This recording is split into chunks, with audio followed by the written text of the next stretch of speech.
ಓಡಿಸ್ತಾ ಇರ್ತಾರೆ.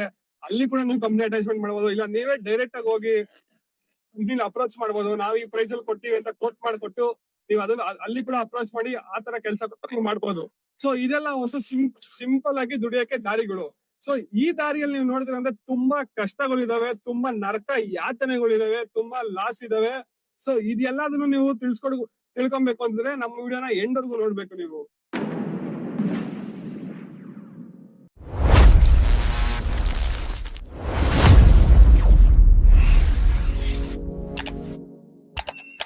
So last ವಿಡಿಯೋದಲ್ಲಿ ನಾನು ನಿಮಗೆ ಟ್ರಾನ್ಸ್ಪೋರ್ಟ್ ಬಿಸ್ನೆಸ್ ಅಲ್ಲಿ ಹೆಂಗೆ ಅರ್ನಿಂಗ್ ಮಾಡೋದನ್ನ ತಿಳಿಸ್ಕೊಟ್ಟಿದ್ದೆ. ಸೊ ಈ ವಿಡಿಯೋದಲ್ಲಿ ಅದರ ಕಷ್ಟ ಮತ್ತೆ ಸುಖನ ತಿಳಿಸ್ಕೊಡ್ತೀನಿ. ಬನ್ನಿ ವಿಡಿಯೋನ ಫುಲ್ ಎಂಡ್ವರೆಗೂ ನೋಡಿ.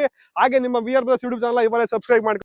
ಸೊ ಕಷ್ಟ ಅನ್ನೋದು ಯಾವ ಮನುಷ್ಯನಿಗೆ ಹೇಳಿ, ಹಂಗೇನೆ ಯಾವುದೇ ಕೆಲಸ ಆದ್ರೂ ಯಾವುದೇ ಬಿಸ್ನೆಸ್ ಆದ್ರೂ ಕಷ್ಟ ಅನ್ನೋದು ಇದ್ದೇ ಇರುತ್ತೆ. ಅದೇ ರೀತಿ ನೀವು ಟ್ರಾನ್ಸ್ಪೋರ್ಟ್ ಏನಪ್ಪ ಕಷ್ಟ ಇದೆ, ಸುಮ್ಮನೆ ಗಾಡಿ ತಗೊಂಡು ಹೋಗ್ತೀಯಾ ಬರ್ತೀಯಾ, ಯಾವ್ದೋ ಲೋಡ್ ಹಾಕ್ತೀಯಾ ಬರ್ತೀಯಾ, ಏನ್ ದುಡ್ಡು ಸಂಪಾದನೆ ಮಾಡ್ತೀಯಾ, ಏನ್ ಕಷ್ಟ ಅಂತ ಕೇಳಿದ್ರೆ ಅದನ್ನ ನಾನು ಇವತ್ತು ತಿಳಿಸ್ಕೊಡ್ತೀನಿ. ಸೊ ಎಲ್ಲರೂ ಡ್ರೈವರ್ ಎಷ್ಟು ಸಂಪಾದನೆ ಮಾಡ್ತಾನೆ, ಗಾಡಿ ಹಾಕಿ ಅವ್ನು ಎಷ್ಟು ದುಡಿತಾನೆ ಅದನ್ನ ಇಮ್ಯಾಜಿನೇಷನ್ ಮಾಡ್ತೀರಾ. ಆದ್ರೆ ಅವನು ಆ ಗಾಡಿಲಿ ಸಂಪಾದನೆ ಮಾಡ್ಬೇಕಾದ್ರೆ ಅವ್ನು ಎಷ್ಟು ಕಷ್ಟಪಟ್ಟಿರ್ತಾನೆ ಅದು ಯಾರು ಕೂಡ ಇಮ್ಯಾಜಿನೇಷನ್ ಮಾಡಕ್ಕಾಗಲ್ಲ. ಅವನು ಊರಿಂದ ಊರಿಗೆ ಲೋಡ್ ತಗೊಂಡು ಹೋಗ್ತಾನೆ, ಗೊತ್ತಿಲ್ಲದಿರೋರ ಹತ್ರ ಮಾತಾಡ್ಬೇಕು, ಅಲ್ಲಿ ಕರೆಕ್ಟ್ ಆಗಿ ಊಟ ಸೆಟ್ ಆಗಲ್ಲ, ನಿದ್ದೆ ಸಿಗಲ್ಲ, ಅವ್ನಿಗೇನೆ ಆರೋಗ್ಯಕ್ಕೆ ತೊಂದರೆ ಆದ್ರೂ ಕೂಡ ಅವ್ನು ಯಾರು ಸಪೋರ್ಟ್ ಬರಲ್ಲ, ಯಾರು ಕೂಡ ಅವ್ನು ಸಪೋರ್ಟ್ ಕೇಳಕ್ಕೂ ಆಗಲ್ಲ, ಯಾಕಂದ್ರೆ ಅಲ್ಲಿ ಯಾರು ಅವನಿಗೆ ಗೊತ್ತಿರಲ್ಲ. ಸೊ ಇದೆಲ್ಲಾ ಕಷ್ಟಗಳನ್ನ ದಾಟಿ ಅವ್ನು ಸಕ್ಸಸ್ಫುಲ್ ಪರ್ಸನ್ ಆಗಿರ್ತಾನೆ. ನಿಮಗೆ ಲೈನಲ್ಲಿ ಅರ್ನಿಂಗ್ ಮಾಡೋದು ತಿಳಿಸ್ಕೊಟ್ಟಿದ್ದೆ. ಈ ವಿಡಿಯೋದಲ್ಲಿ ಏನಿರೋ ಪ್ರಾಬ್ಲಮ್ ತಿಳಿಸ್ಕೊಡ್ತೀನಿ ಬನ್ನಿ.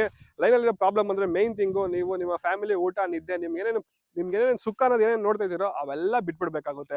ಅವೆಲ್ಲ ಬಿಟ್ಟು ನೀವು ಮುಂದೆ ಹೋಗ್ತೀರ ಅಂದ್ರೆ ಮಾತ್ರ ಲೈನಲ್ಲಿ ದುಡಿಯೋಕ್ಕಾಗೋದು. ಸೊ ದುಡಿಯೋಕೆ ಅಂತ ಖಾಲಿ ಇಟ್ಟಾಗ ನಿಮಗೆ ಫಸ್ಟ್ ಟ್ರಾನ್ಸ್ಪೋರ್ಟರ್ಗಳು ಗೊತ್ತಿರಲ್ಲ, ಬಾಡಿಗೆಗಳು ಗೊತ್ತಿರಲ್ಲ, ಬಾಡಿಗೆ ಕೊಡೋರು ಗೊತ್ತಿರಲ್ಲ, ಏನು ಗೊತ್ತಿರಲ್ಲ, ರೂಟ್ ಗೊತ್ತಿರಲ್ಲ.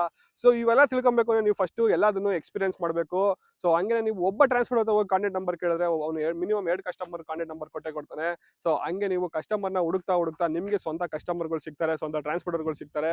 ಅವರು ನೀವು ನೆಕ್ಸ್ಟ್ ಎಕ್ಸ್ಪೀರಿಯನ್ಸ್ ಮಾಡಾದ್ಮೇಲೆ ನೀವು ಅವ್ರನ್ನ ಹುಡುಕೊಂಡು ಹೋಗ್ಬೇಕು ಅಂತಿಲ್ಲ, ಅವರೇ ನಿಮ್ಗೆ ಫೋನ್ ಮಾಡ್ತಾರೆ, ಎಲ್ಲಿದ್ಯಾ ಬಾ ಬಾಡಿಗೆ ಇದೆ ಅಂತ. ಸೊ ಎಲ್ಲಾ ಕಷ್ಟಗಳನ್ನು ನೀವು ಫೇಸ್ ಮಾಡಬೇಕು. ಅದು ಒಂದ್ ದಿವಸ 2 ದಿವಸ ಆಗುವಂತ ಮಾತಲ್ಲ, ಮಿನಿಮಮ್ 1 ವರ್ಷ 2 ವರ್ಷ ನೀವು ಕಷ್ಟ ಫೇಸ್ ಮಾಡಬೇಕು. ಸೊ ಈ 1 ವರ್ಷ 2 ವರ್ಷ ನೀವು ಈ ಪ್ರಾಬ್ಲಮ್ಗಳನ್ನ ಫೇಸ್ ಮಾಡಿದ್ರೆ ನೀವು 3ನೇ ವರ್ಷ ತುಂಬಾ ಟಾಪ್ ಅಲ್ಲಿ ಇರ್ತೀರಾ. ಇನ್ನ ನೀವು ಆನ್ಲೈನ್ ಬಗ್ಗೆ ಕೇಳ್ತೀರಾ ಅಂತಂದ್ರೆ ಆನ್ಲೈನ್ ಅಲ್ಲಿ ತುಂಬಾನೇ ಕಷ್ಟಗಳು, ತುಂಬಾನೇ ಫ್ರಾಡ್ಗಳಿದಾವೆ. ಸೊ ಫ್ರಾಡ್ನೆಲ್ಲ ನೀವು ನಿಮ್ಮ ಬುದ್ಧಿವಂತಿಕೆಯಿಂದನೇ ನೀವು ಫೇಸ್ ಮಾಡಬೇಕು. ಇನ್ನ ಕಷ್ಟ ಅಂದ್ರೆ ಏನು ಇಲ್ಲ, ಆನ್ಲೈನ್ ಒಂಥರ ಬಿಸ್ನೆಸ್ ಒಂಥರ ಮಿರರ್ ಇದ್ದಂಗೆ. ಆನ್ಲೈನ್ ಅವರು ನೀವು ಯಾವ ತರ ಅವ್ರಿಗೆ ಸರ್ವಿಸ್ ಕೊಡ್ತೀರೋ ಅವರು ನಿಮ್ಗೆ ಅದೇ ತರ ಅರ್ನಿಂಗ್ಸ್ ಕೊಡ್ತಾರೆ. ನೀವು ನೆಗ್ಲೆಕ್ಷನ್ ಮಾಡಿದ್ರೆ ಅವರು ನಿಮ್ಮನ್ನ ನೆಗ್ಲೆಕ್ಟ್ ಮಾಡೇ ಮಾಡ್ತಾರೆ. ಸೊ ಹಂಗೆ ಇನ್ನು ನೆಕ್ಸ್ಟ್ ನೀವು ಕಂಪ್ನಿ ಅಟ್ಯಾಚ್ಮೆಂಟ್ ಕೇಳ್ತೀರಾ ಅಂದ್ರೆ ಕಂಪ್ನಿ ಅಟ್ಯಾಚ್ಮೆಂಟ್ ತುಂಬಾ ಪ್ರಾಬ್ಲಮ್ ಇರುತ್ತೆ. ಒಂದ್ ದಿವಸ ಕೂಡ ನೀವು ರಜಾ ಹಾಕಂಗಿರಲ್ಲ, ಆನ್ ಟೈಮಲ್ಲಿ ಪೇಮೆಂಟ್ ಆಗಲ್ಲ. ಕಂಪ್ನಿಯವರೇ ಆಗಿರ್ಲಿ ಟ್ರಾನ್ಸ್ಪೋರ್ಟರೇ ಆಗಿರ್ಲಿ ಆನ್ ಟೈಮಲ್ಲಿ ಯಾವುದೇ ಕಾರಣಕ್ಕೂ ಪೇಮೆಂಟ್ ಮಾಡಲ್ಲ. ಇನ್ನು ಆನ್ ಟೈಮಲ್ಲಿ ಪೇಮೆಂಟ್ ಮಾಡೋರು ಸಿಕ್ಕೋರೆ ಅಂದ್ರೆ ನೀವು ಅವ್ರಿಗೆ ಕೈ ಎತ್ತಿ ಮುಗಿಬೇಕು. ಸೊ ಇಷ್ಟು ಕಷ್ಟಗಳು ಇರ್ತವೆ ಕಂಪ್ನಿ ಅಟ್ಯಾಚ್ಮೆಂಟ್ ಅಲ್ಲಿ. ಸೊ ನೀವು ಇನ್ನ ಇಷ್ಟೆಲ್ಲ ಕಷ್ಟಗಳನ್ನ ಫೇಸ್ ಮಾಡ್ಕೊಂಡ್ ಬಂದ್ರೆ ಇಷ್ಟನ ಕಷ್ಟ ಅಂತ ಕೇಳ್ಬೋದು. ಸೊ ನೀವು ಎಕ್ಸ್ಪೀರಿಯನ್ಸ್ ಮಾಡಕ್ ಹೇಳಿದ್ರೆ ಇನ್ನೂ ತುಂಬಾ ಕಷ್ಟಗಳನ್ನ ಬರುತ್ತೆ. ಆ ಕಷ್ಟ ಎಲ್ಲ ಫೇಸ್ ಮಾಡಕ್ಕೆ ನೀವು ಗಟ್ಟಿ ಗುಂಡಿಗೆಯಿಂದ ಸ್ಟಾರ್ಟ್ ಮಾಡ್ಬೇಕು. ಸೊ ಇವತ್ತೇ ಸ್ಟಾರ್ಟ್ ಮಾಡಿ. ಇನ್ನೂ ಡೌಟ್ಸ್ ಇದೆ ನನ್ನ ಕಮೆಂಟ್ ಅಲ್ಲಿ ಮೆನ್ಷನ್ ಮಾಡಿ. ಹಂಗೆ ನಮ್ಮ ವಿಆರ್ ಬ್ರದರ್ಸ್ ಚಾನಲ್ನ ಸಬ್ಸ್ಕ್ರೈಬ್ ಮಾಡ್ಕೊಳ್ಳಿ.